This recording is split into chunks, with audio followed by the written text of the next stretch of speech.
আসসালামু আলাইকুম। সংবাদে আপনাদের সবাইকে স্বাগত জানাচ্ছি। আমি ফিরোজ তোহা। শুরুতেই সংবাদ শিরোনাম। বাংলাদেশের সর্বশেষ গুরুত্বপূর্ণ আপডেট সংবাদ আপনাকে স্বাগত। শুরুতেই সংবাদ শিরোনাম, পরে বিস্তারিত। প্রথমে জানাব, স্বতন্ত্রের জিতুর কাছে কত ভোটে হারলেন শিবিরের আদিপ। জাকসু নির্বাচনে শিবিরের প্যানেলের আরিফুল্লাহ আদিপকে হারিয়ে ভিপি পদে জয় পেয়েছেন স্বতন্ত্র শিক্ষার্থী সম্মিলিত প্যানেলের প্রার্থী আব্দুর রশিদ জিতু। স্বতন্ত্র জিতুর কাছে আদিপ হারেন ৯৪২ ভোটের ব্যবধানে। ঘোষিত ফলাফল থেকে দেখা গেছে জিতু পেয়েছেন ৩৩34 ভোট, ছাত্র শিবিরের আদিপ পেয়েছেন ২৩৯২ ভোট আর বিএনপির ভিপি পদের প্রার্থী পেয়েছেন মাত্র ৬৪৯ ভোট। এরপর জানাব, জাকসু ফল ঘোষণার পর শিবির সভাপতির প্রতিক্রিয়া। জাহাঙ্গীরনগর বিশ্ববিদ্যালয় কেন্দ্রীয় ছাত্র সংসদ জাকসু ফলাফল ঘোষণা করা হয়েছে। ২৫টি পদের মধ্যে ২১টিতে শিবিরের প্যানেলের প্রার্থীরা নিরঙ্কুশ জয় পেয়েছেন। এই জয়ের পর প্রতিক্রিয়া জানিয়েছে বাংলাদেশ ইসলামী ছাত্র শিবিরের কেন্দ্রীয় সভাপতি জাহিদুল ইসলাম। এবারে জানাবো, জাকসু নির্বাচনে বিজয়ীদের অভিনন্দন জানিয়ে জামাত আমিরের স্ট্যাটাস যা লিখলেন। জাহাঙ্গীরনগর বিশ্ববিদ্যালয় কেন্দ্রীয় শিক্ষার্থী সংসদ জাকসু এবং হল সংসদ নির্বাচন এ জয়ীদের বিজয়ী উষ্ণ অভিনন্দন জানিয়েছে বাংলাদেশ জামাত ইসলামের আমির ডক্টর শফিকুর রহমান। আজ সামাজিক যোগাযোগ মাধ্যম ফেসবুকের ভেরিফাইড পেজে দেয় স্ট্যাটাসেই অভিনন্দন জানিয়েছেন তিনি। এদিকে ফেব্রুয়ারিতে নির্বাচন না হলে জাতীয় নিরাপত্তা বিঘ্নিত হবে বললেন আলী রিয়াজ। আগামী ফেব্রুয়ারিতে জাতীয় নির্বাচন না হলে বাংলাদেশের অভ্যন্তরীণ অস্থিতিশীল তৈরি হওয়ার পাশাপাশি জাতীয় নিরাপত্তাও বিঘ্নিত হবে বলে মন্তব্য করেছেন জাতীয় ঐক্যমত্য কমিশনের সহসভাপতি অধ্যাপক আলী রিয়াজ। এবং সর্বশেষ জানাবো, পাকিস্তানে ভয়াবহ গোলাগুলি সংঘর্ষ, ১২ সেনাসহ নিহত ৪৭। পাকিস্তানের খাইবার পাখতুনখোয়ায় কেপি প্রদেশে সন্ত্রাস বিরোধী অভিযানে অন্তত ৩৫ জন ভারতের মদতপুষ্ট সন্ত্রাসীকে হত্যা করেছে পাকিস্তানি সেনারা। একই সঙ্গে তীব্র গোলাগুলির মুখে ১২ জন সেনা হারিয়েছে দেশটি। আজ ১৩ সেপ্টেম্বর পাকিস্তানের আন্তঃবাহিনী জনসংযোগ পরিদপ্তর আইএসপিআর এর এক বিবৃতিতে এই তথ্য নিশ্চিত করা হয়েছে। প্রিয় দর্শক, এতক্ষণ শুনছিলেন সংবাদ শিরোনাম, এবারে বিস্তারিত। তবে তার আগে বন্ধুরা, অনুরোধ থাকবে এই সংবাদটিতে একটি লাইক দিন। এই চ্যানেলে আপনি নতুন হয়ে থাকলে আমাদের সংবাদটি দেখতে দেখতে চ্যানেলটি সাবস্ক্রাইব করে রাখুন। কমেন্ট করে বন্ধুরা আপনার মূল্যবান মতামত জানিয়ে দিন আপনি বিশ্বের কোন দেশ থেকে বা বাংলাদেশের কোন স্থান থেকে আমাদের সংবাদটি দেখছেন এবং শুনছেন। আর বন্ধুরা, এই সংবাদটি আপনার সোশ্যাল মিডিয়া ফেসবুকে শেয়ার করে বন্ধুদেরও দেখার সুযোগ করে দিন। কমেন্টের মাধ্যমে আপনার মূল্যবান মতামত জানিয়ে দেওয়ার পাশাপাশি জানিয়ে দিন আপনি কোন স্থান থেকে বা বিশ্বের কোন দেশ থেকে আমাদের সঙ্গে কানেক্টেড রয়েছেন। এবারে বিস্তারিত।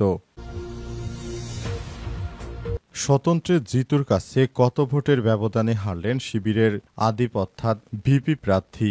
জাকসু নির্বাচনে শিবিরের প্যানেলে আরিফুল্লাহ আদিপকে হারিয়ে ভিপি পদে জয় পেয়েছেন স্বতন্ত্র শিক্ষার্থী সম্মিলিত প্যানেলের প্রার্থী আব্দুর রশিদ জিতু। স্বতন্ত্র জিতুর কাছে আদিপ হারেন ৯৪২ ভোটের ব্যবধানে। ঘোষিত ফলাফল থেকে দেখা গেছে জিতু পেয়েছেন ৩৩34 ভোট আর ছাত্র শিবিরের আদিপ পেয়েছেন ২৩৯২ ভোট আর বিএনপির ছাত্রদলের ভিপি পদপ্রার্থী তিনি পেয়েছেন ৬৪৯ ভোট। আজ বিকাল ৫টা ৪০ ঘোষণা করা হয় এই ফলাফল।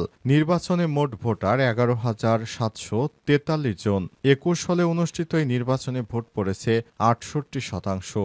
জাকসু নির্বাচনে এবার মোট ৮টি প্যানেলে নির্বাচন করে স্বতন্ত্র শিক্ষার্থী সম্মিলিত প্যানেলের ভিপি পদে লড়েন গণ অভ্যুত্থান রক্ষা আন্দোলনের আহ্বায়ক আব্দুর রশিদ জিতু। অন্যদিকে শিবির সমর্থিত প্যানেল সমন্বিত শিক্ষার্থী জোট থেকে ভিপি পদে লড়াই করেন আদিপ। তবে নির্বাচনে আদিপ হারলেও জাকসুর সম্পাদকীয় ১৯ পদের মধ্যে ১৫টিতেই জয় পেয়েছেন প্যানেলটির প্রার্থীরা। কার্যকরী সদস্যদের ৬ পদের ৫টিতেই জয় পেয়েছেন শিবির প্যানেল।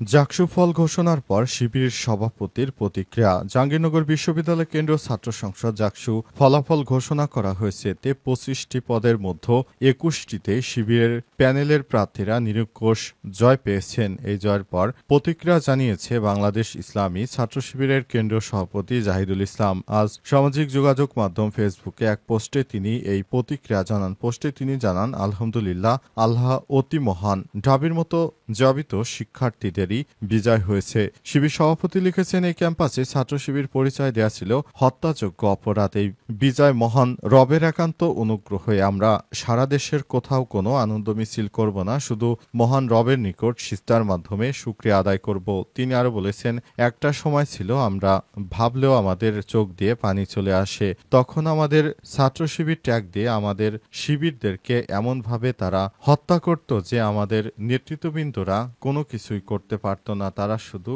রক্ত দিত। ওই ক্যাম্পাসে আমরা এইভাবে বিজয় হব সেটা কখনো আমরা কল্পনা করিনি। আমাদের এই যে বিজয় হয়েছে, এই বিজয় মহান আল্লাহ তাআলার নিকট থেকে আমাদের জন্য পুরস্কার বলে মন্তব্য করেছেন তিনি বলেন, এই নির্বাচনে আমরা সবার উদ্দেশ্যে একটি কথা বলতে চাই, নির্বাচনে আমরা কোনো বিজয় মিছিল করব না। আমরা আল্লাহর প্রতি শুকরিয়া জানাই এবং এই শুকরিয়া জানানোর জন্য আমরা আল্লাহর দরবারে সিজদায় অবনত হব। সিজদার মাধ্যমে আমরা শুকরিয়া আদায় করব।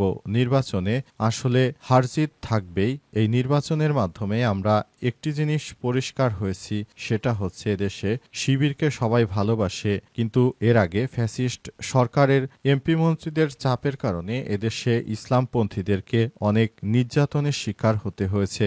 এই নির্যাতন করা হয়েছে আমাদের নেতৃত্ববৃন্দর সবাইকে, কিন্তু আমরা ধৈর্য ধারণ করেছি। আল্লাহ পাকের কাছে আমরা সব সময় কান্নাকাটি করতাম। সুতরাং আল্লাহ পাক রব্বুল আলামিনের পক্ষ থেকে আমাদের এই বিজয় অর্জিত হয়েছে। এই বিজয় শুধু আমাদের একার নয়, এই বিজয় হয়েছে শিক্ষার্থীদের এই বিজয়কে ধরে রাখতে হবে এবং আগামীতে যেন একটি সুন্দর বাংলাদেশ বিনির্মাণ করা যায়, সেজন্য শিক্ষার্থী সবাইকে তাদের যার যার অধিকার ফিরিয়ে দেওয়ার জন্য শিবির কাজ করবে। ছাত্র শিবিরের নেতৃত্ববৃন্দরা সব সময় এদেশের মানুষের পাশে আছে, পাশে থাকবে এবং ভবিষ্যতেও পাশে ছিল। তারা দীর্ঘ অনেক বছর ধরে ফ্যাসিস্ট সরকারের কারণে কখনো রাজনৈতিকভাবে পরিচয় দিতে পারত না। সব সময় একটি হাঙ্গামার মধ্যে থাকতে হয়েছে। জাকসু নির্বাচনে বিজয়ীদের অভিনন্দন জানিয়ে জামাত আমিরের স্ট্যাটাস যা লিখলেন। জাহাঙ্গীরনগর বিশ্ববিদ্যালয় কেন্দ্রীয় শিক্ষার্থী সংসদ জাকসু ও হল সংসদ নির্বাচনে বিজয়ীদের উষ্ণ অভিনন্দন জানিয়েছে বাংলাদেশ জামাত ইসলামের আমির ডক্টর শফিকুর রহমান। আজ 13 সেপ্টেম্বর সামাজিক যোগাযোগ মাধ্যম ফেসবুকের ভেরিফাইড পেজে দেয় স্ট্যাটাসে শুভেচ্ছা জানান তিনি। অভিনন্দন জাকসু শিরোনামে দেয়া ওই স্ট্যাটাসে জামাতের আমির লিখেছেন, আলহামদুলিল্লাহ, শেষ পর্যন্ত জাহাঙ্গীরনগর বিশ্ববিদ্যালয় ছাত্র সংসদ নির্বাচনে সামগ্রিক কার্যক্রম সমাপ্ত হল।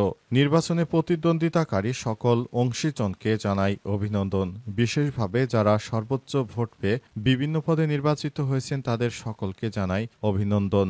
জাকসুতে নবনির্বাচিতদের উদ্দেশ্য করে তিনি লিখেছেন, আজ তাদের উপর যে দায়িত্ব অর্পিত হল, দায়িত্বের কথা স্মরণ রেখে আমরা আশা করব ছাত্র সমাজ অর্পিত আমানত রক্ষায় তারা সর্বোচ্চ গুরুত্ব দেবেন। এ কাজে মহান আল্লাহ তাদের যেন সহায়তা করেন। এ সময় তিনি স্ট্যাটাসের শেষ দিকে নির্বাচন কমিশন সংশ্লিষ্টদের ধন্যবাদ জানিয়ে জামাতের আমির বলেছেন, আপনারা যারা এত দীর্ঘক্ষণ ধরে কষ্ট করেছেন, আপনাদের মন থেকে ধন্যবাদ। আপনারা সঠিকভাবে এই নির্বাচনের ফলাফল দিয়েছেন বলে শিক্ষার্থীদের বিজয় হয়েছে। শিক্ষার্থীদের বিজয় মানে আপনাদেরও বিজয়। এই নির্বাচনের মাধ্যমে এদেশের মানুষ আবারও বুঝিয়ে দিল আসলে ইসলামপন্থীদেরই এদেশের মানুষ সবসময় পছন্দ করে, ভালোবাসে। কারণে এই নির্বাচনে সবাই স্বতঃস্ফূর্তভাবে ইসলামপন্থীদেরই ভোট দিয়ে নির্বাচিত করেছে। আসুন সমস্ত হানাহানি ভুলে গিয়ে আগামীর বাংলাদেশ গড়ার জন্য আমরা সবাই একই সঙ্গে কাজ করি। নতুন বাংলাদেশ গড়ার স্বপ্ন নিয়ে আমরা ভবিষ্যতের দিকে এগিয়ে যাই বলে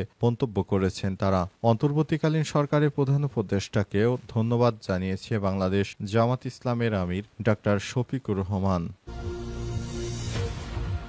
ফেব্রুয়ারিতে নির্বাচন না হলে জাতীয় নিরাপত্তা বিঘ্নিত হবে বললেন আলী রিয়াজ। আগামী ফেব্রুয়ারিতে জাতীয় নির্বাচন না হলে বাংলাদেশের অভ্যন্তরীণ অস্থিতিশীলতা তৈরি হওয়ার পাশাপাশি জাতীয় নিরাপত্তা বিঘ্নিত হবে বলে মন্তব্য করেছেন জাতীয় ঐক্যমত্য কমিশনের সহসভাপতি অধ্যাপক আলী রিয়াজ। তবে তিনি এও বলেছেন, রাষ্ট্রের কাঠামোগত পরিবর্তনগুলোর ব্যাপারে যদি একমত না হওয়া যায় তাহলে আমার শঙ্কা হচ্ছে নির্বাচনের মাধ্যমে আমরা যে জায়গায় দাঁড়াবো তাতে মৌলিক কোনো হেরফের ঘটবে না। শনিবার বিকেলে প্রথম আলোর কার্যালয়ে নির্বাচনের জন্য রাজনৈতিক সমঝোতার পথ শীর্ষক এক গোলটেবিল বৈঠকে অংশ নিয়ে সব কথা জানান তিনি।